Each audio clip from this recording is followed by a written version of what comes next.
I'd like to say double honors to the apostles of Great Millstone. Peace and blessings to the brothers out there doing the works in truth and in sincerity. I'm back again. Today's lesson, I'm going into a continuation of the Israelites who were scattered in India. So this is some information that I found in Nature Knows No Color Line.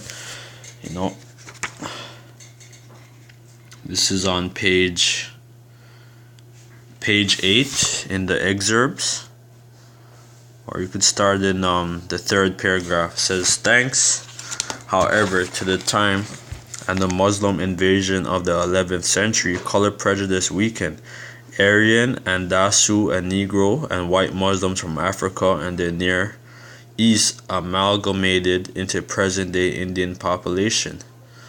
Alright, so our people came over there as conquerors from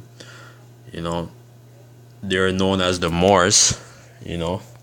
Our people went over there and they established empires amongst the Elamites.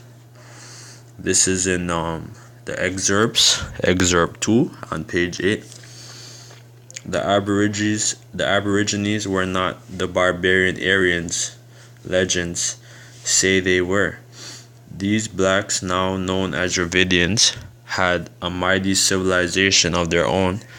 From them came the Buddhas.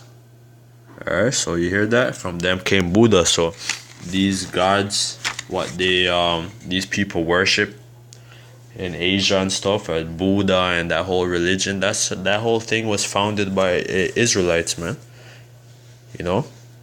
That whole thing, because we had great empires over there and we were exalted amongst these people, and to this day you guys worship our lifestyle, our existence over there, man. Because we had some great temples over there as to where we would worship and stuff, and there's a documentary, I forgot what it's called. I think you could type like Africans in Asia or whatever, pre-Asia or something, and it shows you some of these temples. They had like images of us going into captivity, man, on slave ships. They had like images also of Negroes with like boombox and all that stuff, because they were able to see into the future, man. They had the Urim and Thummim, man. So I'm sure that a lot of those temples, they were keeping the laws, of the scriptures, man. They're keeping the law, statutes, commandments. I'm sure in some of these temples, and the Most High gave them some visions, and they left evidence of that. You could look that up. And it says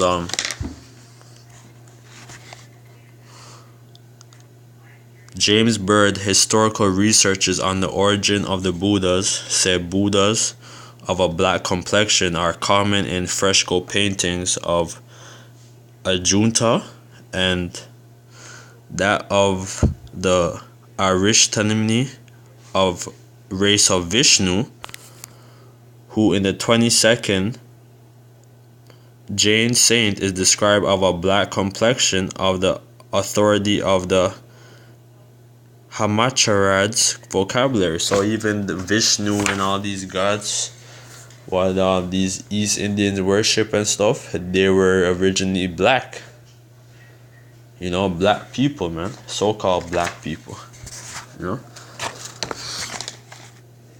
Then it says of one black Buddha, in the case of Aurangabad, he says its features are large, its hair curly, its whole resemblance is so much allied to that of the African as to have given origin to the opinion of some that Buddhism had an extra Indian origin. In this cave there is also, he says, the drawing of the Assyrian prince seated on a bed along with a fair woman to whom he appears to be married. Godfrey Higgins says the religion of Buddha of India is well known to have been very ancient. In most ancient temples scattered throughout Asia, where his worship is yet continued, he is found as yet with a flat face, thick lips, and curly hair of the Negro. Yeah, and to this day, our people, they have a hairstyle where it's called Chinese bumps in the island, you know, and you know they call it Chinese bump, man. So our people know in the spirit, because they really look at the Buddha. A lot of those statues, they have that kind of hairstyle where it's like twisted. It's like twisted up, kind of curly hair. Let me just see if I could. Yeah, let me see that. See if I could find that.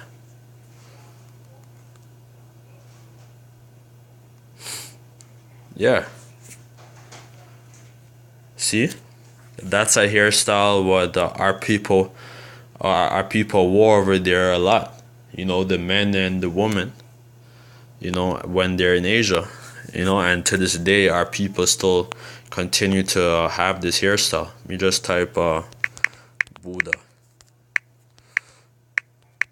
to further show you guys, because our people, because our people like to see images. So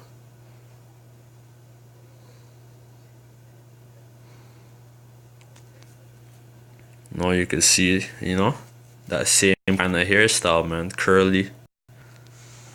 And you can see that these statues are Negroes, man. When you go into the museum, the Royal Ontario Museum over here in Toronto, you'd go in the Asian section and you'd see a lot of these artwork, man.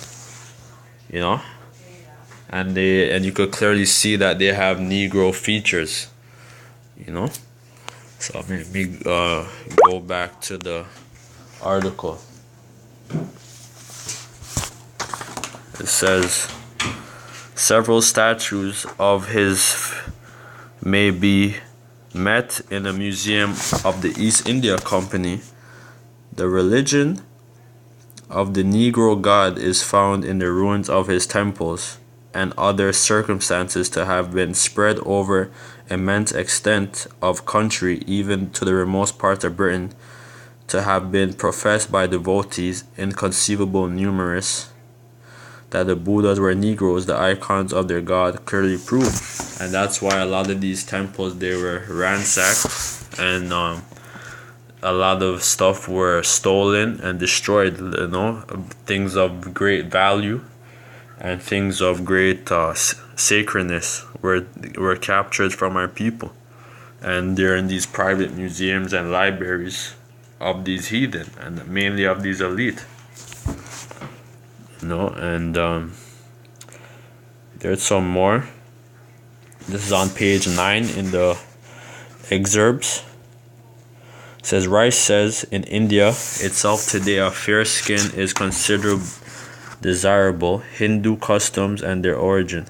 The Spectator says, to this day, a high caste Hindu may speak despairingly of a low caste man as a very black fellow, and may avoid pollution by his touch. So yeah, they say, so right now they flipped the script, man, these Elamites, because they knew that we're a raw people, but now they have disdain for us, man, and that's why they call us untouchables over there. That's the scripture says that Israel had many friends, and basically that they just left her alone. I'm just paraphrasing. Let me see if I could find the scripture, what I'm saying. But it talks about that. Salakia.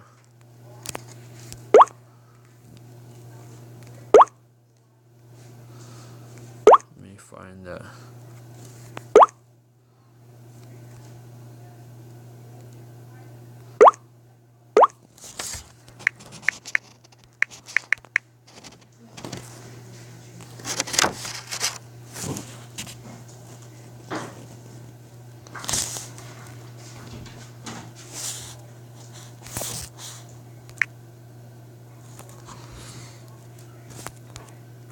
One moment. Let me look at it.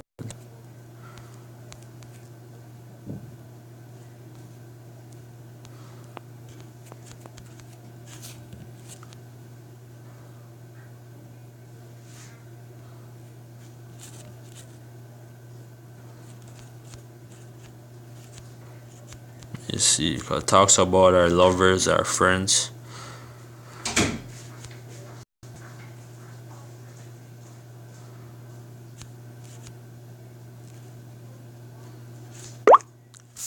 Yeah, Lamentations 1 and 2. It started Lamentation 1 and 1.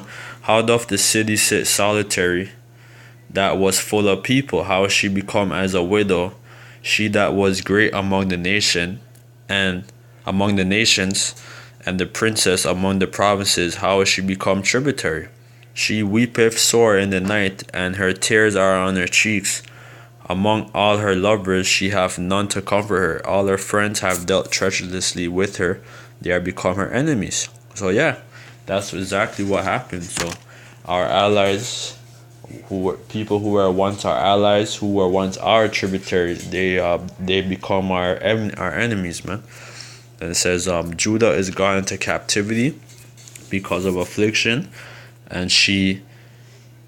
and because of great servitude she dwelleth among the heathen. She findeth no rest. All her persecutions overtook her between the straits. The ways of Zion do mourn, because none come to the solemn feast, and all her gates are desolate. Her priests sigh, her virgins are afflicted, and she is become in bitterness. Her adversaries are the chief, her enemies prosper.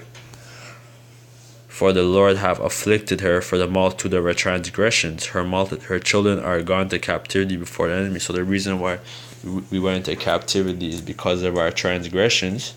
And that's the reason why our people is getting judged to this day. Why our people is going missing.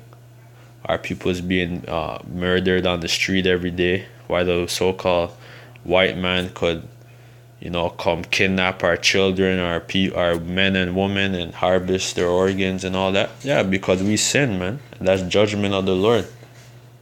Not saying he's not gonna punish these people for their crimes against us, but that's just our judgment. When you hear of anything bad happening to our people, that's judgment of the Lord.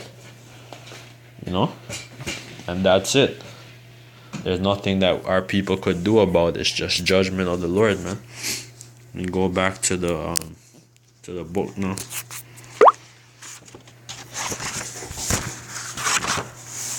It says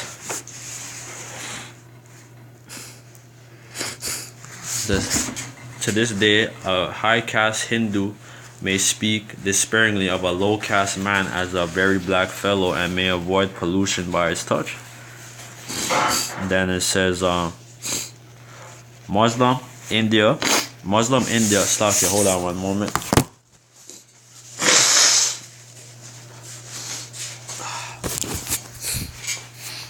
Okay, one moment.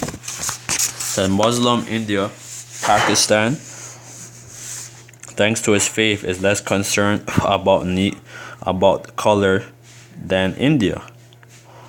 When Islam invaded India about the 9th century AD, Negroes were in the Muslim armies, and their numbers increased as the conquest of the peninsula proceeded. Some Negroes rose to be sultans, two of the principal ones being Malik Ambar, Malik, last name Ambr, from 1548 to 1628. Malik Andel, Andeel, 1494. There were also great general, admirals, prime ministers, and builders. Many of these blacks, says C. Stewart, who, if they had fallen into the hands of Europeans, would have been condemned to the service of drudgery, becoming the associates of princes and governors of provinces. Then it says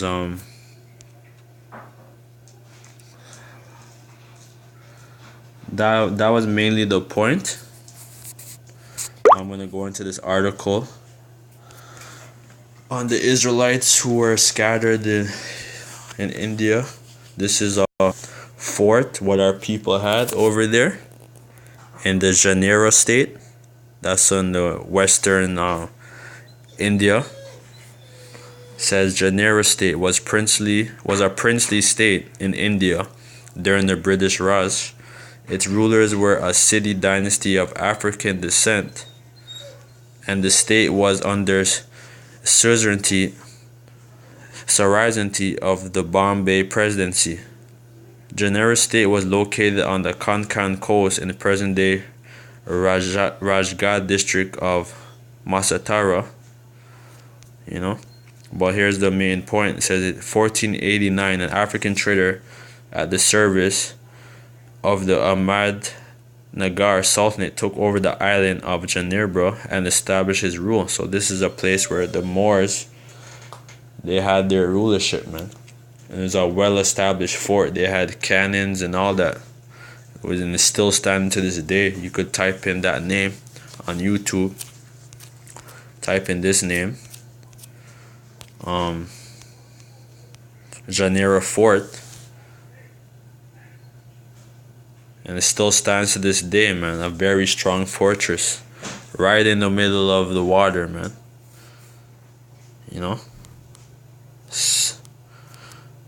You could do your own research on that. I'm just gonna show some images now.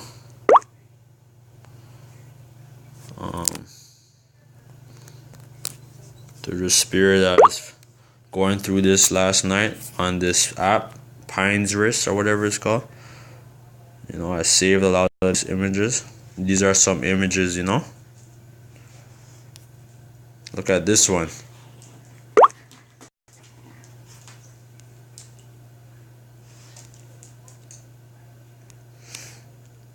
Look at this one here, man.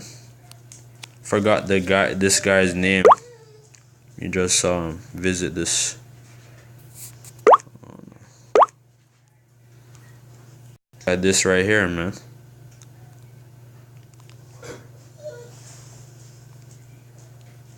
And a lot of these statues, they've been like they're in these private museums. A lot of them still standing, man. Look at this. These are all black people, man. Who these, and a lot of these gods and all that stuff, who these people worship, their black deities, man. Got this one right here.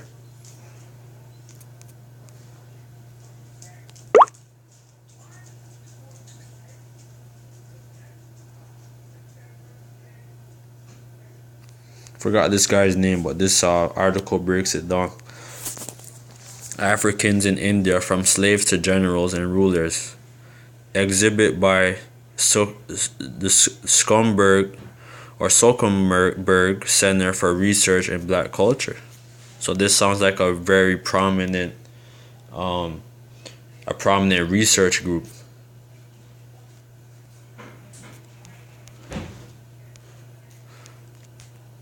This guy's name is Noble Aklis Khan. From the 17th century, 1490. That's where the image is from. And it says in 1490, an African guard, Sidi Badir, seized power in Bengal and ruled for 3 years before being murdered. You could read this yourself. Then it shows. So the Israelite man, the so-called black man, once dominated the land of India or Persia, that region amongst these Elamites, man. So with that, that's just another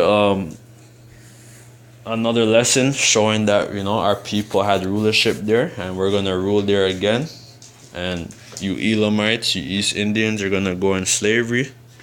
So just get ready to get conquered, and your woman's gonna get taken, and get ready for that, man, and get ready to serve hardcore slavery, man. With that, I'd like to say shalom and kwam yashala, man.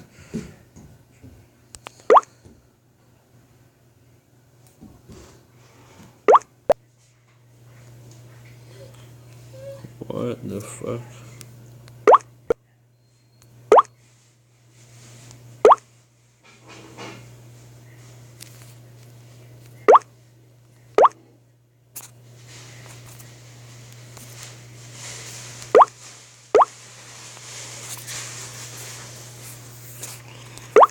Delete a lot of this shit.